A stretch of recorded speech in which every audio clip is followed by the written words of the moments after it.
I'm looking at, so if I can't go to the Mets, I'd be down to go to Boston, but I'd also be keen on going to Baltimore because I can visit Hen out there. What about a Yankee series? Oh, I don't think gosh. when do we guys, trust me. We might get in a fight. Actually, no. Yeah, trust I me. really see that's the thing. I don't want to go to. I don't want to go to Yankee Stadium. I've done these in their hostile environments. Okay, Baltimore. Well, good thing I'm a soft dude. Like people will get in my ear, but I'll be like, haha. I got booed out of Yankee Stadium. It started all by a 7-year-old doing the fucking Fortnite dance to me. It was bullshit, man. I couldn't, and they nod me. They were like, nah. Hey, that's just fun. I roll with that. It was the worst experience of my life.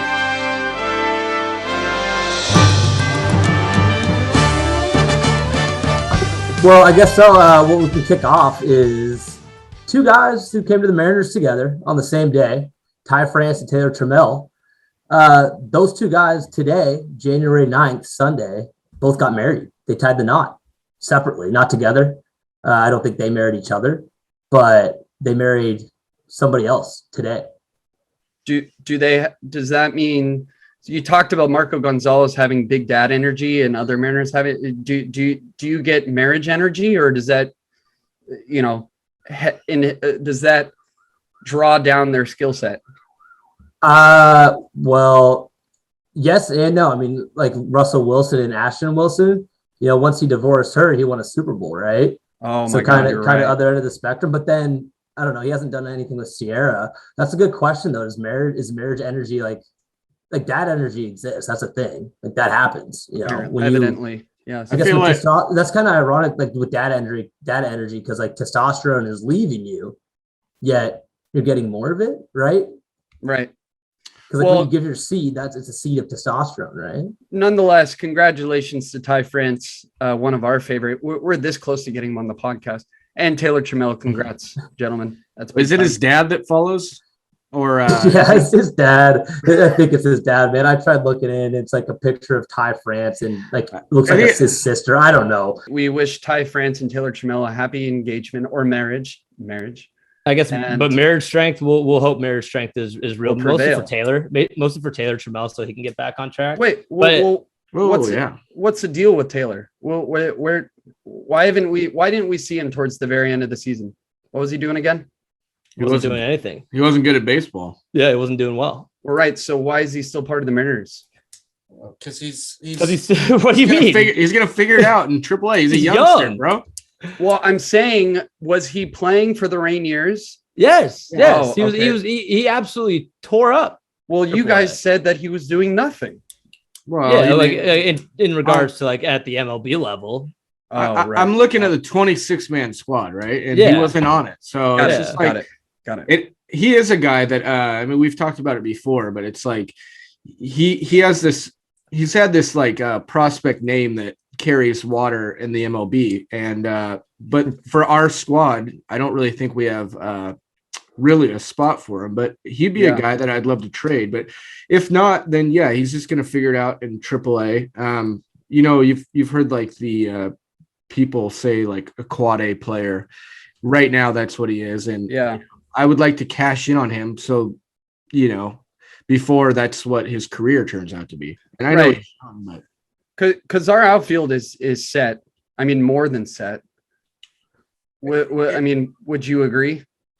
Yeah, I mean, it's we could definitely add, but if we're gonna add a proven piece. We're gonna add a free agent that's a Conforto or the Suzuki.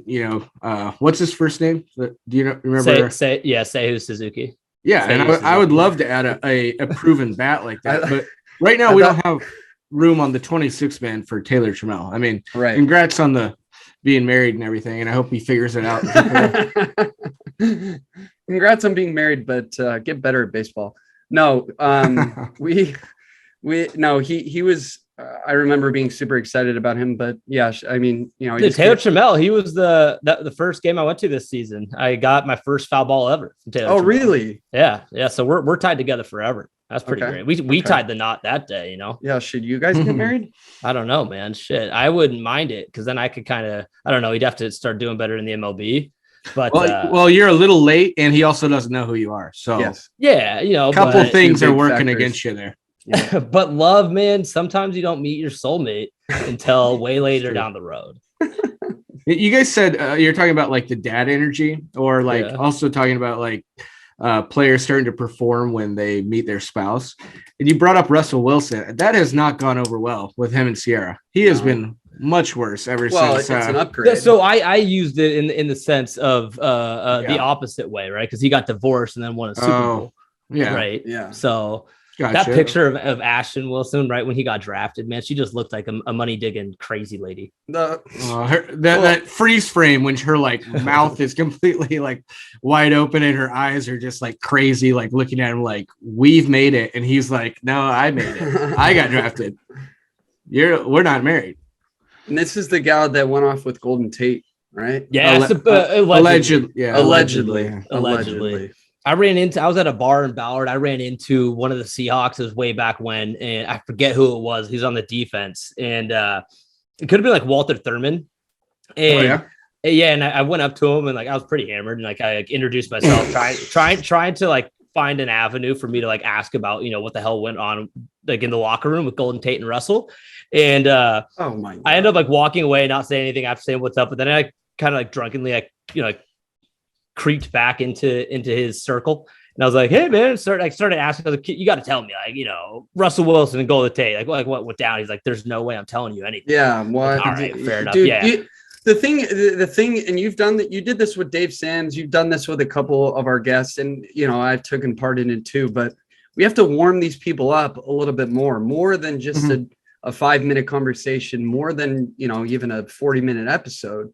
We gotta start getting to know these guys in a deeper level, and then you're big on foreplay, huh? I'm big on foreplay. Okay. And by foreplay, my foreplay takes a couple weeks. That's why the ladies love it. I'm gonna stop myself right there. Well, I just want to throw out a question. So you guys are talking. It is 2022, and you guys talking about guests. I guess for the upcoming season, who would you guys like to see us try to pursue and get on the podcast? Dude, I'm going to continue shooting shots at Viva ta France. Yeah, I'd like to get. How about Ryan Divish? Div. I think we'll be able to get Div back on. We'll be able to get him on, but they're all busy. No, in terms of players, man. I mean, in terms of players, that's we want players, right? In terms of guests, I mean, but I mean, what's cool, I don't know if we've talked about this on the pod, but we got plans to potentially be getting that media pass to either the Aqua Sox or the Rainiers. And so we'll be able to get league games this year. Yeah. After our day jobs, we can go up to Everett and interview those guys, maybe get LV on. So I just want to get one of these guys to help guest appearance on Figurehead for our softball team. I mean, LV guest appearance. No, LV would be a great one, but I don't know how great his English is. That's right. We can help. Well, I mean, what about getting Julio back on, dude? Like, what if we could build some sort of relationship with Julio now that, we got him the year before he's getting called up in the bigs, and, it seemed like he appreciated our conversation. So this is the foreplay I'm talking about, right? Like, we get him on a few interviews and then he becomes a regular. I think an underrated one would be Kyle Lewis. That'd be a good one. That'd be fantastic. You want to know a huge bummer? So I would have had the perfect opportunity. I got a buddy in Magnolia. He's much older than me, but he has season tickets to the Aqua Sox, and he shot me a text during the season last year. He's like, "Hey man, he's got a box," and he's like, "I got free tickets tonight. You want to come watch the game?" And I had something going on, and I couldn't. And in that game, he said that Kyle Lewis and somebody else came up to his box and they were just like shooting the shit and chatting together. And I'm like, you got to be fucking kidding me. Like, if I had gone to that game, like the door would have been open. I'd be like, "Hey, Kyle, here's my business card, come on the show." But opportunity missed, man. I should have gone to that game. Well, we'll have more of those. We will. With our media pass, man. We'll see what we can get. Dude. So we'll see what we can get. Dude, we might want to brush up on some media etiquette, We'll see. We got to sit there. We got to sit and absorb and at least let the professionals, teach us, the ways of the Max. No. The viewpoint. I don't want. No, that's what we don't want to. That's not my angle. My angle is just to stay a fan, be a fan, and just be a fan with the camera. Not nothing crazy. I'm not going to be an asshole. What I'm saying is player and Zweifel, I know you got to say something, but players look at someone with a media pass and they're like, oh boy, another one of these assholes. I just like that, you know, on the first episode back, it's like the tug of war continues of Max and Chris on one side of being more professional, shorter, keeping it tighter. And then Sobba's like, nope, I'm fighting for this. I love it. Yeah, we have a nice balance. Sobba just wants to be, you know, original, and I dig it, but he wants to throw the F-bombs out there occasionally. He loves the tee him up, man. Yeah. What did you say? I said tee him up. Tee up the F-bomb. I used to ref basketball. I would tee you up all day. Oh man. Yeah, I would be lying if I never got teed up or red carded or thrown out of games. It's happened a number of times, but it's just passion. It's passion. A lot of time, like you can identify like a guy that's going to cause you problems before the game, and you just have a little conversation before the game. Like I would just beeline to you and be like, "Hey, look, I know you're fiery. I know you love your team. I know you're passionate. No F-bombs. You know, let's keep the antics to a minimum, and then you just handle the situation from there." Trying to tell somebody not to drop a curse word in a sporting event is like telling water not to do that. Right. But the interaction itself is professional. But Chris, or Sobba, I agree with what you're saying. I mean, especially if we want to come off as genuine. And I don't know if the best way of coming off as genuine is dropping F-bombs, but I mean, you can make a case for that, right? Because it's more of like, okay, like here's a guy that doesn't want to beat around the bush. He's getting straight to the point because he's dropping F-bombs. Yeah, I guess people have filler words, and some people's filler words are curse words. I'm a filler word by curse word kind of guy, but like the uhs and ums. Some people will say shit and fuck. Like I don't. It's the way people. I don't know. It's the way I'm wired. No. But anyways, turning the page on that, ending of an era for one guy in one family. Yeah. Kyle Seager. He retired since we last connected and talked. And what was 11 total years? He was 34 years old. Hell of a season, made a shit ton of money. Didn't get a ring, didn't get to the playoffs, but I was a little, Griffey got to the playoffs. Oh, right. But in Griffey's no, he's not like Griffey. Oh, that's such, that's just quite the comparison. Yeah. Both left-handed. Yeah. There you go. But anyways, I was surprised, man. I mean, I really thought that Zweifel's kind of idea of the Rangers potentially picking him up, him joining Corey in Arlington, where if he stayed in Arlington in his entire career and only played in that stadium, he'd be a first ballot Hall of Famer with the numbers that he put up. So it seemed like everything was in line for him to at least get an offer. I don't know if he did, but I was still surprised to see him go. But at the same time, I'm sure Julie going through that 11 years with him, like had kind of like an input of like, hey, your kids are at this age where you can hang out with them and they'll like remember everything. So I don't know. I was surprised. Yeah. I think it was more of that than the fact that he didn't get. I mean, he might have been lowballed a little bit on the offers and like maybe obviously that played a little bit of a factor, but I think it was mostly that he had his career in Seattle. And he wanted to, kind of be a dad and like move on to the next part of his life. And because, I mean, if you're looking at his production, he had a good year and he's very valuable he wasn't $20 million valuable. That's why the Mariners were going to pick him up. But I mean, there could have been a lot of suitors for him, but it's just, it came to the point where, risk reward or not risk reward, but, it's just not worth it to be away from the family. And, he's made a lot of money in his career. So we wish him the best. He was a great Mariner. We're sorry to cut you off. We're expecting him to be in the Mariners Hall of Fame, right? Is that a no doubter? 100%. Yeah. I was going to say, you can rank him up there with, some of like the Felix Hernandez's, the Dan Wilson.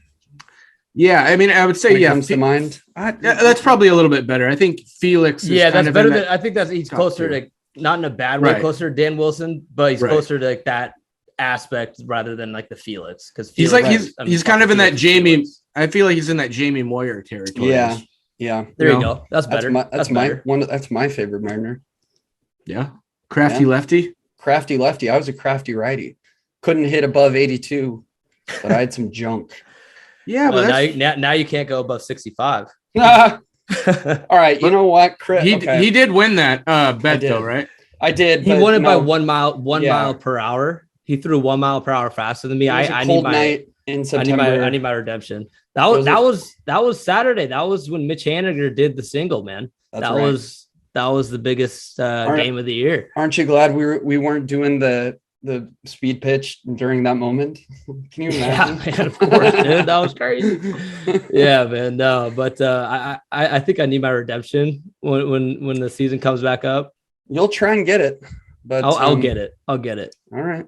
I mean, you've had COVID now like 3 times. It's got to have taken a monster impact on your body. No, I went out for my first run today.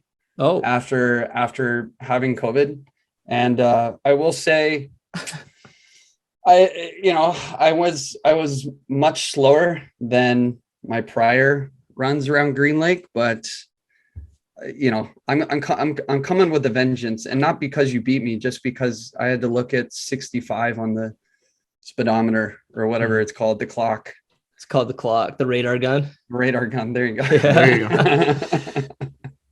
So, kind of to follow up on the Seager thing, do you guys have like a replacement in mind, or are we kind of just wait and see? Wait and see, man. I mean, we're still. The lockout's still pending anything, right? Like nothing can happen. And we still have Chris Bryant out there. We still have Trevor Story out there. We still have opportunities for trades out there, right? Matt Chapman's still a realistic idea. Well, so, there's a new guy that's come on my radar, and actually 2 of them. The newest guy is Brian Anderson for the Marlins, like one of the best defensive third basemen in the game, like ridiculous defensively. And then he had kind of a down 2021. Yeah. But he's been linked to the Mariners in trade rumors. And then Ryan McMahon for the Rockies. So, I know of him. There's some guys out there. There's some guys out there. I don't think we can go on it with Toro. Or, I don't think this would happen, but if you just scrap the deal with Kyle Seager, what if he just decided to come back out of retirement? Like a Marshawn Lynch kind of thing? No. It'd be like, no. I'm putting that idea into the grave so quickly. I mean, it's not going to happen, but it's interesting. Okay, if we're speaking of things that aren't going to happen but are interesting, I'm gonna go a complete opposite direction. Here's the thing: I'm gonna go with Carlos Correa. He's still available. I would spend, if we want to go things that are realistic but not going to happen, we'll go there. I forgot you're doing that category, because that's a nice theory, but it's not going to happen. Well, but if I don't even know if I want it to happen. I mean, I'm pretty stuck in my feelings about how that whole Astros thing's went down. Come on, man. Dude. Come on. Wait, man. so I don't want him. Yeah, no. You can't. No. You can't not want the guy, because I understand who he is as a player. I get who he is as a player. He robs our boy J.P. Crawford of a Gold Glove. He's like the biggest. I mean, I'm gonna go on the Sobba train here and call him a douchebag. I don't usually like to throw that type of stuff out on the podcast. Yeah. I think he is. He's unlikable as hell, and the whole Astro thing is the bad taste in my mouth hasn't been washed out yet. So I mean, you can. Obviously, he's a terrific player, but then there's also the whole thing of, you want to pay a guy $300 million 10-year contract. I also don't really want to do that either. Yeah, I'd rather have a story and pay him, over 6 years, or something a little bit, more manageable, I guess. I don't know. Practical. I'm totally out on Correa, and thankfully it's just not going to happen. Well, okay. Let's look at it from the perspective of what remaining pieces of the puzzle do we need? Because remind me who we've gotten in total thus far. Like Frazier and Robbie Ray. Those Frazier are and Robbie Ray. Yeah, exactly. So what other pieces do we need to complete the puzzle that takes us to October? And well, I think we need another starting pitcher. We need we could use an outfielder, a corner outfielder. Hold on. I really don't want to just brush over this Correa stuff because I'm not looking at it from an aspect of what we need, right? I'm looking at it of Carlos Correa on the Seattle Mariners with what we have right now, including like in the prospecting system. How can you not think that wouldn't be a phenomenal idea? No, yeah, I agree. I agree. I don't give a shit about anything that he did in Houston. I don't give a shit about him. Sure, he didn't even rob JP of the Gold Glove, but like whatever. That's irrelevant too. Like Carlos Correa on the Seattle Mariners, you'd be stupid not to want that. Yeah. Call me stupid. I'm calling you stupid. I mean, no, Zwifey, I get the. Trust me, I get who he is as a player. He is a MVP candidate when he walks in the box first day of the year. That doesn't mean that I want to pay. I mean, for a guy like that, you're going to be giving out like Bryce Harper money, probably even more because every year the salaries go up. I don't want to be locked into a lifelong contract with a guy like that. It's not really our need. I mean, yeah, he could go over and play third, but I mean, he's been pretty clear he wants to play shortstop. He's kind of wavered on that a little bit lately, because he didn't get his initial contract.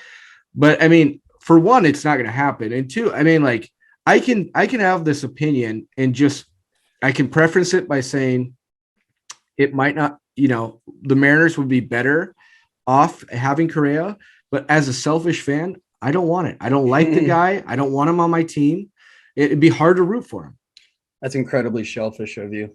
I think. Do you say shellfish? I said shellfish. I think within 2 weeks, 3 weeks, all of those feelings that you have, if he was able to produce and walk off, right. I agree. Those would go away so quickly. Yeah, they probably would because I would have to live with it. I'd be like, you'd be giving him standing O's. Well, yeah. I'd be like, you'd be loving him. You'd be buying his jersey. You'd be buying his jersey.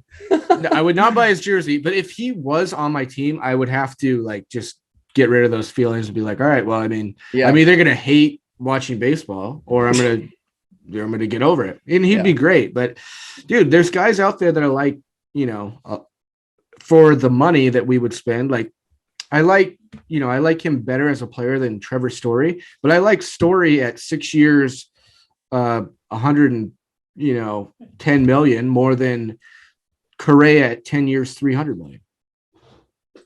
So you have to add fair. Looking at it from a money standpoint, yeah, of course. Yeah, it looks better. It's fair. Better. It is better. Yeah, sure. But I'm not looking at it from that perspective. How old is Correa? I think 27. Fuck, really? But that's prime. As old as I am. Yeah, so you're going to be paying 10 years, and the last 2 years of that contract are going to look terrible, and probably the last 3. Yeah.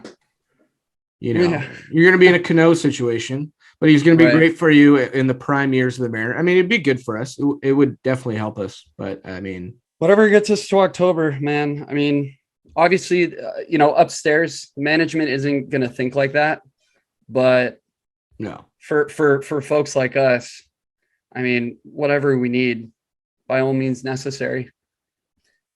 So on another, you are right. But on another topic, Hall of Fame ballots going around lately, and Barry Bonds, hot topic here.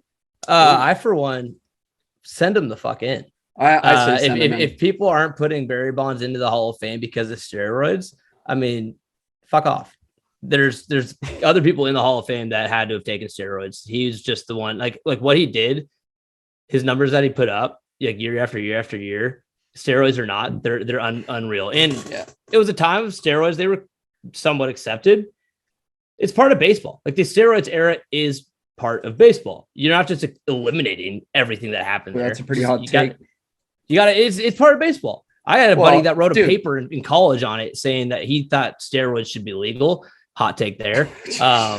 But yeah, I mean, I think Barry Bonds first round. I don't know why the fuck people wouldn't have him on if they're only using steroids, because that's not a valid argument. It shouldn't be. You're telling me you have a friend that wrote a paper on why steroids Okay, here's here's obviously that's wrong in so many ways, but here's on the topic of or the theme of what we're discussing, right? And I'm curious to hear you guys' responses. What's the difference between banging on a trash can, right, and showing up to every game roided out and getting 2-3 home runs a week, right? One team doing that versus one player. It's not one player though, because it was one era. That wasn't an era. It wasn't an era of banging on trash cans. There was a steroid era where other people used steroids. It's still cheating, but you have to isolate a different.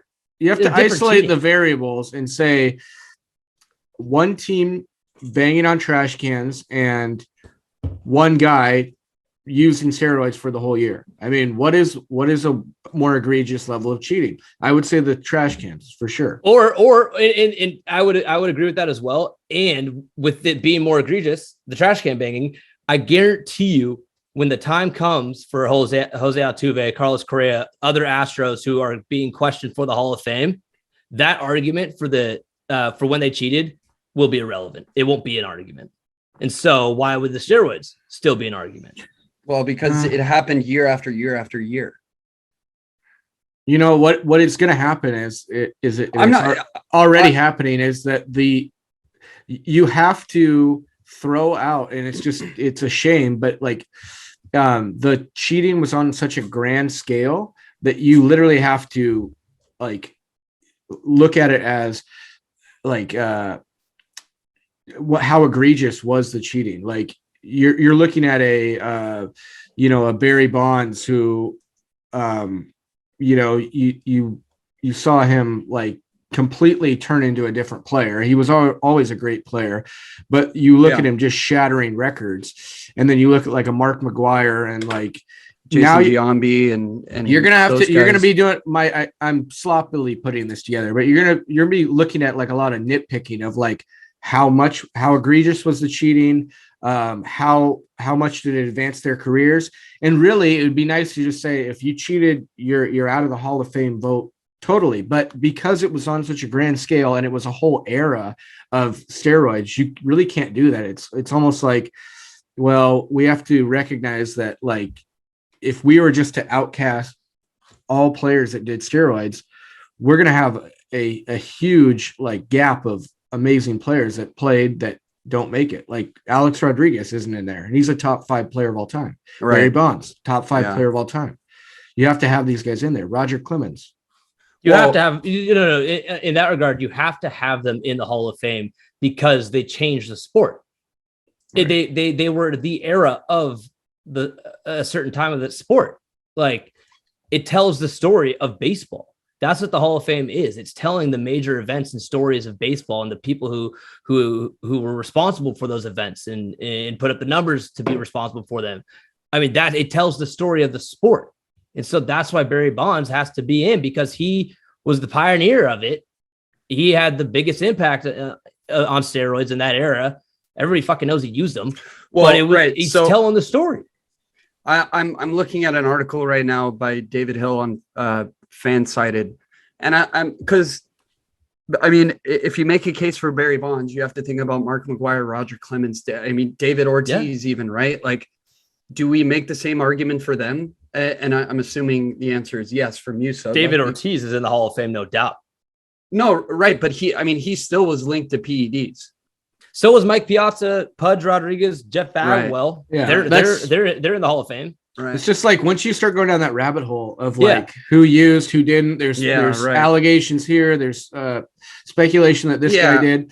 Then there's certain, but you could make the argument that there's a certain line of like guys who are proven that did it, like Alex Rodriguez, who was a 2-time caught twice using PEDs, like a Mark McGwire, Rafael Palmeiro, Jason Giambi, like there's certain, and Roger Clemens you could throw in there as well. Like there's certain guys that are pretty egregious cases of like, and maybe you draw the line there. And if you did, I mean, I don't have a problem with that, but yeah, it's just about how far you want to go down the rabbit hole and like where you draw the line.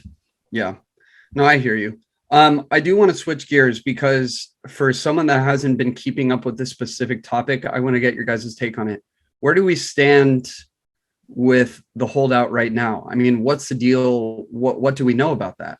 They're going to be picking up conversations again in like, I believe hopefully this week or next is what they were saying, but it's still like at square one essentially. Like, were you shaking your head because you didn't want to talk about it, or no? Oh, I'm shaking my head because yeah. it's just like from a general aspect, it pisses me off because it's like I wish that they were meeting and having discussions like constantly to get this resolved as quick as possible. It seems like it seems like the players. They're ready. They want to talk, right? It seems like that. I could be wrong, but and then on the other aspect, it seems like the owners are like, "Yeah, we'll talk about this when we're ready," and like they're not really putting the pedal to the metal in a sense. And so they're not meeting them halfway. It just seems like there's no real rush from their side of things. And sense of urgency.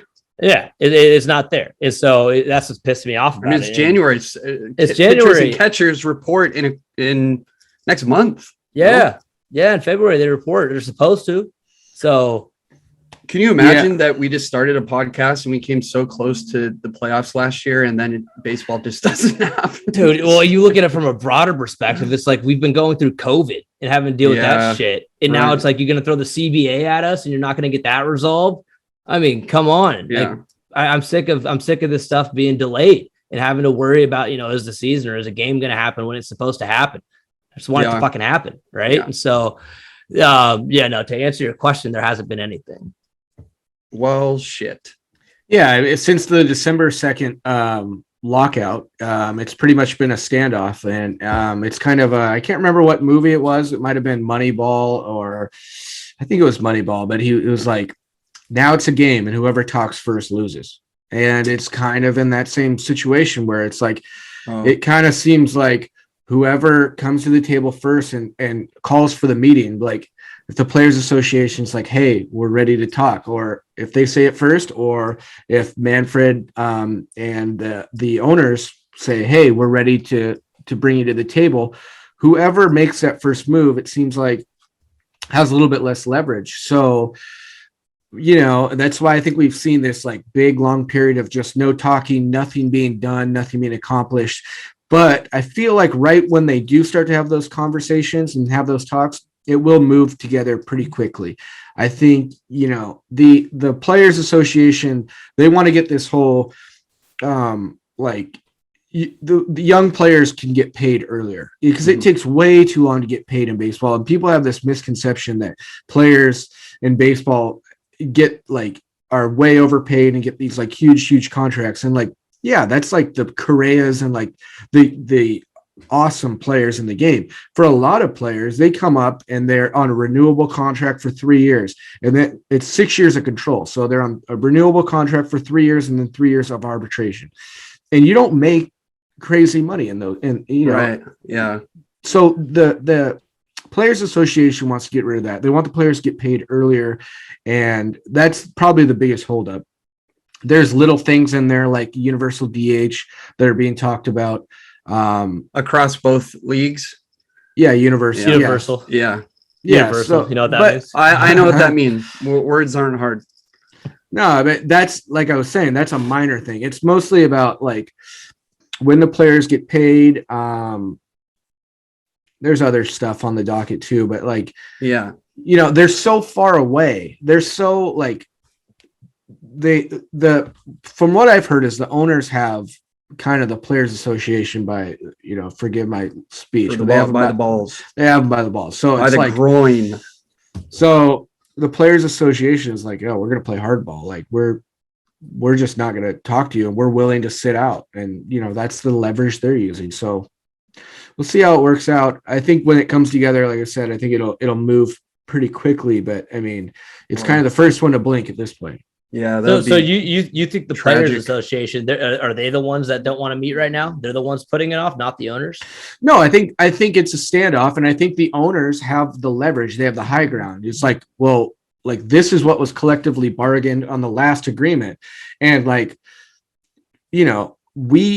we agreed on this contract. So like any tweaks, they're going to be small tweaks. Like you guys are asking for a big step, that being the Players Association. Like you guys are asking for us to rewrite how we how the whole money side of the whole thing, like how players get paid, which is like obviously money is the biggest deal in a professional sports. Like, they have the high ground. They have a great deal with how they pay players. They're not going to be willing to give that up easily, so it's just, and then the players' leverage is like, okay, well, we just won't play. So it's kind of who blinks first. And, obviously they have a little bit of leverage because they could just sit out, but they don't want to do that either. So, yeah. We're going to get Keanu Reeves to do a replacements in the MLB, not the NFL. You guys remember that movie? Yeah, that doesn't work. they could pull in replacements. They could do it. It wouldn't. I mean, you want to watch AA players playing shortstop and shit, man, for the World Series. Yeah, what have we got? Hey, we've had one of the. Hey, hold on here. That goes back to our farm systems, I guess. Like, we have one of the best in the league, and so if they had them. Yeah, that should probably be an advantage. I mean, shit, man. We might be looking at that drought getting ended real soon. We might get the World Series and the drought ended in one season. Of 18 to 21-year-olds just going at it. Yeah. I think we should talk about like a more realistic scenario is the fact that, there's 162 games, which is, everyone's always talked about how that's a lot of games, and like a shortened season could always be in the cards, or it's been talked about. So I think they're totally fine with the Players Association, especially since they're kind of in the less, they have less leverage than the owners. They'd be fine with playing like a 120 game season. And I don't think that's going to happen, but there's definitely a chance that we could start baseball in May or late May or July. I mean, or June. I mean, there's a possibility. I don't think it'll happen, but nightmare feel. Yeah. I hate the sound of that. You might just skip April. Still not very tight. Because for at least from our standpoint, Seahawks were trash. Good for them on finishing up the season with the W, but Sounders shit the bed. Kraken aren't good for another couple years. Dude, we've got a chance for this to be the Seattle Mariners town. You want some really good news? Is I just heard this on the radio, is that they were saying that why is it that the Mariners, when the Mariners are good, all the other Seattle teams are trash. And like they look back, they're like, they go through the years like 2016 or when we almost got to the playoffs. Like, I guess the Seahawks were pretty good then, but right. They went back and they did a bunch of analysis deep dive on it. Yeah, and so I mean, if everyone else wants to suck, the Mariners could be good. That'd be cool with us. It's kind of just like a bittersweet symphony for me, right? Like, I love having the Mariners be the topic of the town, and if that can happen for the next few years, like I'm not saying I want the other sports teams to be bad, but like I like the Mariners more, obviously, and so like with the whole town being bought in on the Mariners, like that's my dream. And it's usually, if we really think about it, we're not that, poor or bad off, right? Like, we have the Storm, the Sounders are usually dank, Seahawks are usually really good, but Sue Bird's coming back. Speaking of the Storm, let's Sue go. Bird's coming back. Yeah. Go. But yeah, no, you're right. But anyways, I kind of want to pivot to a recent move that was made within the organization and one of our guys, Andy McKay. He was the director of player personnel, but he got promoted. He's coming to the big leagues. He's now the coaching. He's on the coaching staff of methodology. I don't know exactly. What? Yeah, the way he described it, it's like a hybrid role. Like, he'll still be working kind of throughout the player development system and into the minor leagues, but he'll be doing it from Seattle and doing it as a coach with the major league staff, trying to help Scott and the players. And so he'll be in the dugout as an actual coach. I was going to say, is he a dugout coach? Yeah. And so that's like you think about it, like as Jerry has been building, his mission throughout the years, Andy McKay has been a big part of it in spreading that message and relaying it throughout all levels of the organization. And so with the organization being fully built now with Seager out by Jerry Dipoto, like everybody being brought up in this in our organization has gone through like the learning and training process with Andy being the principal of the school, right? The teacher, he's running the show. So now when he's at the big leagues, everybody's going to have familiarity with him already. And I think it's pretty cool with him now being able to be there and help him on that mental aspect. Like think of Jared Kelenic, like after at bats when he was struggling tough and shitting on himself and screaming and yelling and cursing. Andy McKay's in that dugout. I guarantee you he'll be able to have a conversation with him and get his head straight that game versus talking with him after the game that night and getting him ready for tomorrow's game. Right. So I think that's gonna, that's gonna be freaking awesome having Andy in the dugout. Well, yeah, you look at like he as a director of player personnel, he's like been, involved with all the players coming up. They say like the guy's just like an amazing organizer of like, everything that's going on. And I'm loving how the Mariners organization is like graduating people coaches. Inside. Yeah. Coaches to different roles, and moving them up. Like we're keeping our own guys. We're building this culture, as you're saying. And like, yeah, having Andy and whatever this new role is that you're talking about, it seems like that's kind of a made up role, but he's going to be doing, kind of the same thing, but have a little bit more hands on. Yeah, 100%. The exact title of it is Major League Coach and Senior Director of Baseball Development. Yeah. That's a lot of words. Like, what does that even mean? In other words, like I said, like it's a hybrid role, right? It's still going to be developing the players, but he's also going to be doing it from Seattle as a major league coach, right? So it's just kind of more responsibility, but he's going to be a coach in Seattle, obviously probably getting paid quite a bit more, but it's cool. I mean, and he's just a guy that it goes back to the unmeasurables of what I love about baseball so much, right? That you can't really measure, obviously, right? And so that's what Andy McKay is able to kind of put into a view for people and get them to think about is those unmeasurable things and stuff. So I don't know. I mean, Andy McKay, it was fun as hell to have him on the show, and we did, and seeing him just continue to graduate through the system, as you guys are saying. I mean, it's dope. It's what Seattle does, Definitely. Yeah. Anyone that believes in the power of meditation needs to be higher in power. What does that mean? What does what mean? Well, I mean, does he believe, or is there an? He was the one that was like, I tell my players to meditate every day, and that was right around the time that, I was doing really well with that, but towards the end of the year, I kind of slacked off. But that's one of my New Year's resis. Let's hear about those New Year's resis. Where are the other ones? Get a girlfriend. No, just kidding. Read 10 books. Okay. I'm not the best reader. I mean, let's go 12. Let's go 12. Making it easy. Dude, one a month. I barely. Damn, dog. Dude, yeah, that's what I'm saying. Like, I can barely do 3 a year. Like, I just don't have the attention span. I'm halfway through Dune right now, which is a phenomenal book. But I think 10 just to start. And what else? Pick up on meditation. And I was doing it right before the recording of this podcast, but pick back up on doing German lessons every day. Wow. Yeah. Every day. Yeah, I mean, dude, like even if you doing Rosetta Stone? No, I'm doing Duolingo. You know what Zweifel means in German?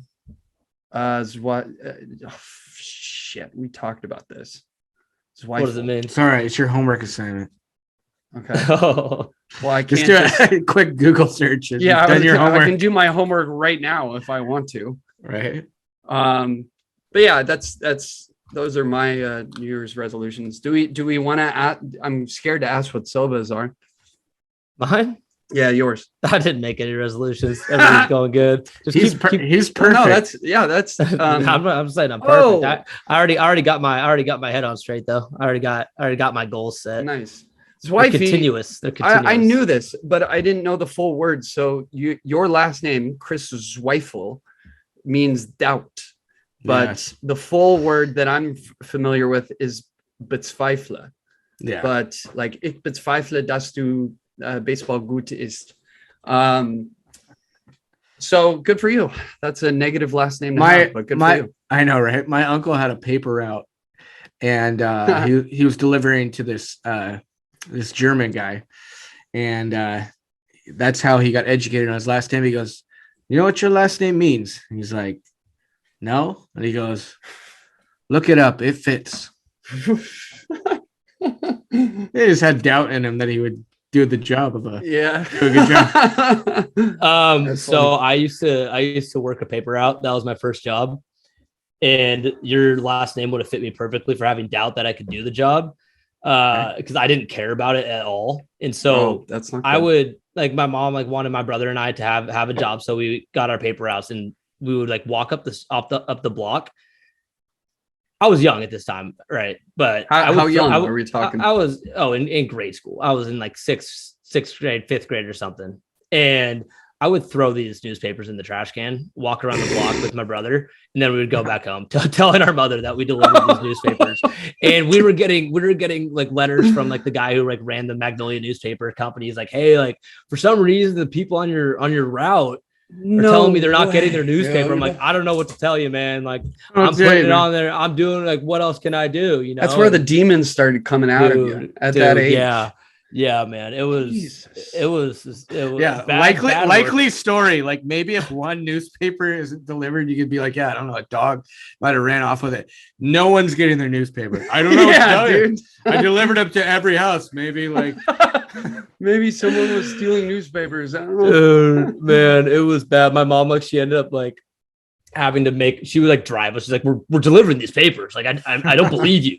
And she'd drive us. And that's really where it would help. You know, I wanted some wheels. I couldn't drive at the time. And you're telling me I got to walk around the neighborhood with a shit ton of papers. Come on, man. But no, I was a really bad employee as a fifth-year-old. As a fifth grader. Not a fifth-year-old. Words are hard. I know. Words are hard. No, but man. Shitty employee to be fair, that sounds like an awful job. I mean, waking up at the crack of dawn, it's cold. I mean, what were the months that you were doing this? Also, it was supposed to be after school. It wasn't at the crack of dawn. So I can't give myself. Well, that would suck too. You want to go hang out. I'm tired, dude. Right? It's just it was never an ideal time. And I'm like, come on, mom, just let me do some chores around the house. Let me get an allowance. Why are you making me actually have to get a job right now? Bro. God, I feel like I'm sounding like a really privileged asshole right now. Yeah, that's true. But I will say one of my favorite things to do when I was in fifth grade was wake up and read the sports page. So if you're telling me some asshole, it was the Magnolia newspaper. It wasn't the Seattle Times. Dude, I mean, the same thing applies. Some adult wants to sit in their bathrobe and drink coffee before work and read that paper. Yeah. And they don't. No, I hear you now, man. Trust me. As a 28-year-old now, I understand. Wait, you're that 28? I was an asshole. Oh yeah, you are. I'm 28. Yeah. November 11th, man. Turned it at 4:20 p.m. That's right. I was born November 11, 1993 at 4:20 p.m. Blaze up, ladies. Came out of the womb with a J in his in his mouth. Anxiously awaiting what you guys are all going to get me for my birthday. It's coming right up. Oh boy. Yeah, man. It's on January 12th. Nope. 20th. Nope. 11 days. Whoa, dude, that's my sister's birthday. Oh, really? No joke. January 20th? Yep. Get the fuck out. Well, Feliz cumpleaños a ti. To you. Me. Thank you. A ti, Zweifel, yeah. Don't worry. Well, all right. I mean, shit. I think that's I don't know what else we got to talk about. The Mariners are on a pause still because the CBA is still on a pause, but I don't know what else do you guys think we got to talk about. I think we pretty much wrapped it up. It's a good intro. I know we already had our first episode of the year, but this one kind of feels like since we got a new member. We want to introduce Saucy. Chris? Yeah. Yo, what's going on, guys? Sorry, just been chilling in the background. Yeah, this guy was not ready. He wasn't ready. He wasn't ready. No, we got scrambled to down mute. I'll set up the table for you, Saucy. Saucy is what we call him, by the way, and he is also named Chris. So that's the third Chris. Yeah, we're taking over, baby. 3 of 5. Over. One Chris at a time. We taking over. I know a couple Chris's too. Yeah, it shouldn't be confusing at all. Having Shouldn't be. three of us together. But yeah, you just call me Saucy. Keep it simple.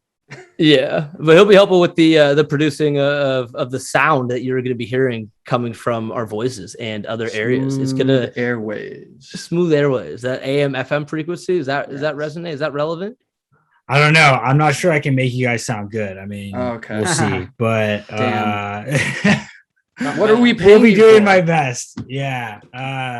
But no, excited to join the team and get going on everything. And yeah, it's basically it. Just fucking hoping the Mariners get their shit together, and I think it's a good time to be hopping in. So what you're saying you is having me. What you're saying is it's an honor to be here.